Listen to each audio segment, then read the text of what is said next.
Hello everybody and welcome to your next free singing lesson on the site. We have a lovely new demonstrator with us today. Please welcome Jess, who's come along to share her singing lesson with you. So if you've watched some of the other videos, I hope you have, then you'll know some of the vocal exercises we use to warm up the voice. Jess has had quite a few lessons over the years and she sings in my choir. She sings alto. She's a soprano voice type, but she sings in the alto range. Don't forget that alto is not actually a voice type, it's a vocal range. So if you sing alto in the choir, you are not an alto voice, you're singing the alto line. So the female voice types are soprano, mezzo-soprano and contralto. And the alto line is a low line for people who prefer to sing the lower line. And that could be contraltos, that could be mezzo-sopranos, that could even be sopranos who just don't really like losing the top of their voice. Jess has a lovely lower range to her voice, so even though she's actually a soprano voice type, she likes singing lower, and she's a great asset in my alto section in my choir. So join in with Jess if you have a listen to her, and if you have a similar voice type to Jess, join in with her. In fact, the first few exercises, whatever voice type you are, you can join in. We're going to start on a G, and we're going to do the E, A, R exercise where we run round the vowels E, A and R. Have a listen, here we go.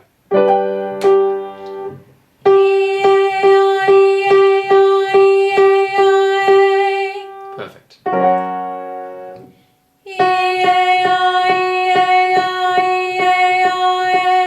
Perfect, Jess.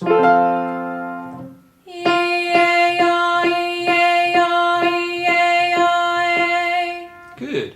So when you run around some vowels to warm up your voice like this, we're practicing a little bit sustain of the sustain. And one of the things to watch out for is how you start the sound. There's three different ways to start on a vowel sound. You can start with some kind of a glottal attack, you can start with an aspirant attack, or you can start with a well-balanced attack.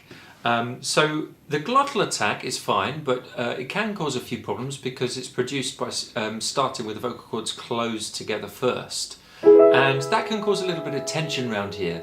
You've probably all heard the old thing where people say, don't sing from here, sing from down here. And we want to do that with singing. If you sing too much from here, these muscles tire out quite quickly and it can start to give you a sore throat. So to get rid of any harsh attack around here and any tension, it's a good idea to do a few with an aspirant attack. And an aspirant attack sounds like there's an H at the beginning of the first sound. So the air starts flowing first, the vocal cords are apart, and they come together after that. Can you demonstrate for us, Jess, an aspirant attack with an H on it?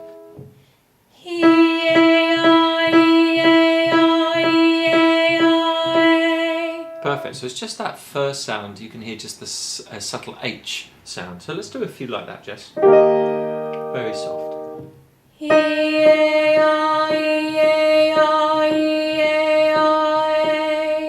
good.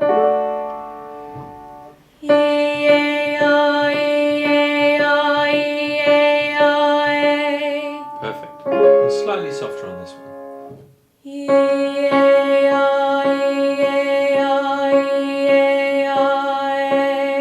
Last one.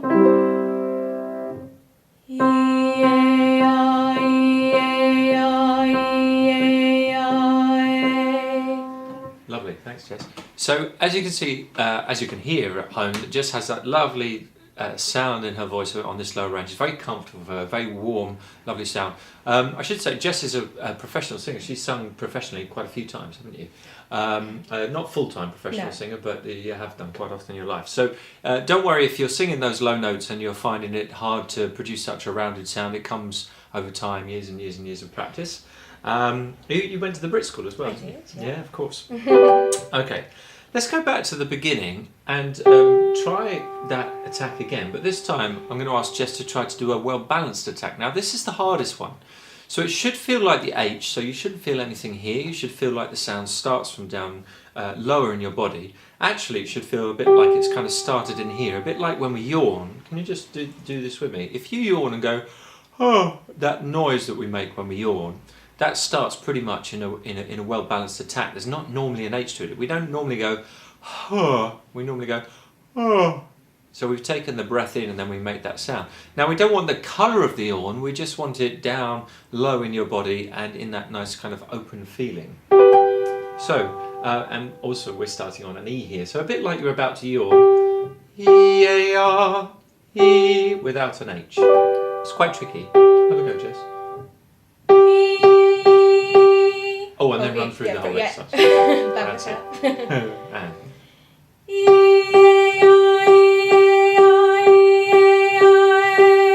Correct.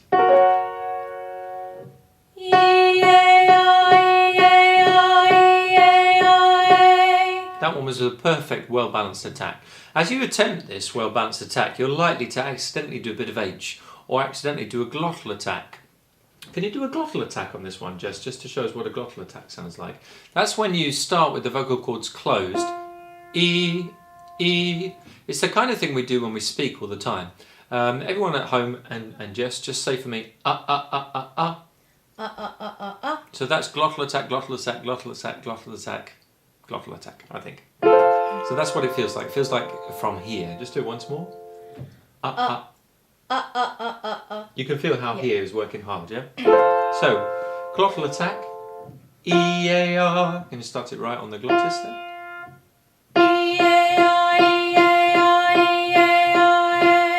So that's an example of how to start this exercise with the glottal attack. Now that's the one that we don't particularly want. We use it in songs, you need to know how to do it, but we don't really want to do it on our vocal exercises. We want to keep the throat a little bit out of it and let the vocal cords warm up and stretch out. And we don't want to use it too much in singing either. There are some singers who use it a lot as an effect, Britney Spears, people like that have been very successful, but you want to limit perhaps how many times you do the glottal attacks, yeah? Okay, let's go back to well-balanced attacks, Jess, and we'll do the last few on that.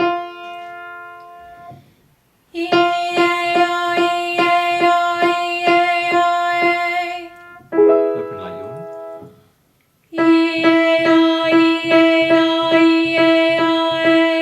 Did you notice this was lower in your body, this one?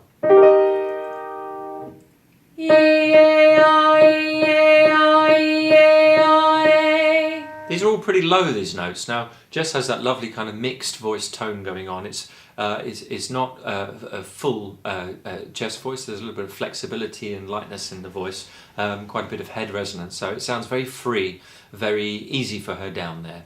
So if it is feeling a little bit tight for you in any way, then just ease off the volume. So softer, softer, softer on the low notes is the trick, really. And last one, Jess. Let's have an aspirant attack on this one.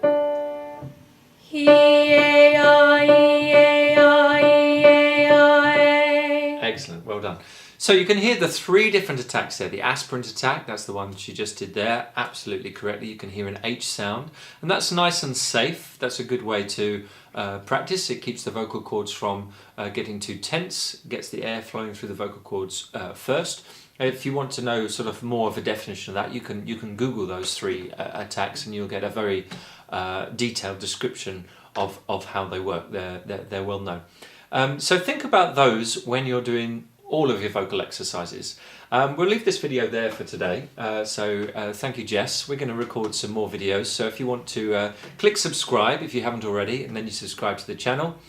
And there's another video going to appear here about now. And you can click on that one and carry on and go through another vocal exercise with Jess. Thanks for listening. Practice your three different types of attack: aspirant, well-balanced, glottal attacks as well. Don't need to practice them quite so much. And use them when you run through your exercises. So big thank you to Jess, and see you at the next free singing lesson.